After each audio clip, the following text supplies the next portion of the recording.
రాజకీయ పెట్టుబడిదారు తరచుగా రాజకీయ దాత లేదా ఫైనాన్షియర్ అని పిలుస్తారు. ఇది రాజకీయ అభ్యర్థులు, పార్టీలు లేదా ప్రచారాలకు ఆర్థిక సహాయాన్ని అందించే వ్యక్తి లేదా సంస్థ. ఈ మద్దతు రాజకీయ ఫలితాలు మరియు విధానాలను గణనీయంగా ప్రభావితం చేస్తుంది. భారతదేశంలోని ఆంధ్రప్రదేశ్ మరియు తెలంగాణ వంటి తెలుగు మాట్లాడే ప్రాంతాల సందర్భంలో మునిసిపల్ వార్డులతో సహా స్థానిక ఎన్నికలలో రాజకీయ పెట్టుబడిదారులు కీలక పాత్ర పోషిస్తారు. రాజకీయ పెట్టుబడిదారులు తరచుగా అభ్యర్థుల ప్రచారాలకు నిధులు సమకూరుస్తారు, వారికి ప్రకటనలు, ర్యాలీలు మరియు ఓటరు చేరువలో సహాయం చేస్తారు. గట్టి పోటీ ఉన్న ఎన్నికలలో వారి మద్దతు నిర్ణయాత్మకంగా ఉంటుంది. ప్రముఖ పారిశ్రామికవేత్తలు మరియు వ్యాపార యజమానులు తమ వ్యాపార ప్రయోజనాలను కాపాడుకోవడానికి లేదా ముందుకు తీసుకెళ్లడానికి పెట్టుబడి పెడతారు.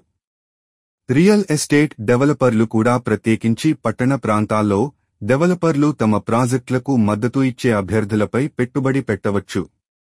స్థానిక కమ్యూనిటీలు లేదా కుల సమూహాలలో ప్రభావవంతమైన వ్యక్తులు ఆర్థిక మరియు రవాణా మద్దతును అందించవచ్చు. శక్తివంతమైన పెట్టుబడిదారుల మద్దతుతో ఎన్నికైన అధికారులు వారి మద్దతుదారులకు ప్రయోజనకరమైన విధానాలకు ప్రాధాన్యత ఇవ్వవచ్చు. ఇది న్యాయమైన పాలనను ప్రభావితం చేసే అవినీతి లేదా పక్షపాత సమస్యలకు దారి తీస్తుంది. రాజకీయ నిధులలో పారదర్శకతను నిర్ధారించడానికి చట్టాలు మరియు నిబంధనలు ఉన్నాయి, కానీ అమలు మారవచ్చు. రాజకీయ పార్టీలు మరియు అభ్యర్థులు పెద్ద విరాళాలను వెల్లడించవలసి ఉంటుంది, అయినప్పటికీ చిన్న విరాళాలు నివేదించబడవు. డిజిటల్ మీడియా పెరగడంతో రాజకీయ పెట్టుబడిదారులు సోషల్ మీడియా ప్రచారాలకు ఎక్కువగా నిధులు సమకూరుస్తున్నారు. గ్రాస్రూట్ ఉద్యమాలు మరియు క్రౌడ్ ఫండింగ్ కూడా ప్రత్యామ్నాయ నిధుల వనరులుగా ఉద్భవించాయి. సాంప్రదాయ రాజకీయ పెట్టుబడిదారులపై ఆధారపడటం తగ్గుతుంది.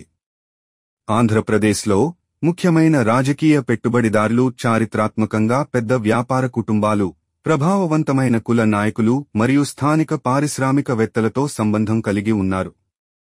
తెలంగాణలో ఐటీ మరియు రియల్ ఎస్టేట్ రంగాల నుండి గణనీయమైన రాజకీయ పెట్టుబడులను పెడతారు. హైదరాబాద్కు ప్రధాన టెక్ హబ్గా హోదా ఇవ్వబడింది. ఎన్ఆర్ఐలు కూడా ప్రాంతీయ పార్టీలకు సపోర్ట్ చేస్తూ విరివిగా విరాళాలు ఇస్తున్నారు.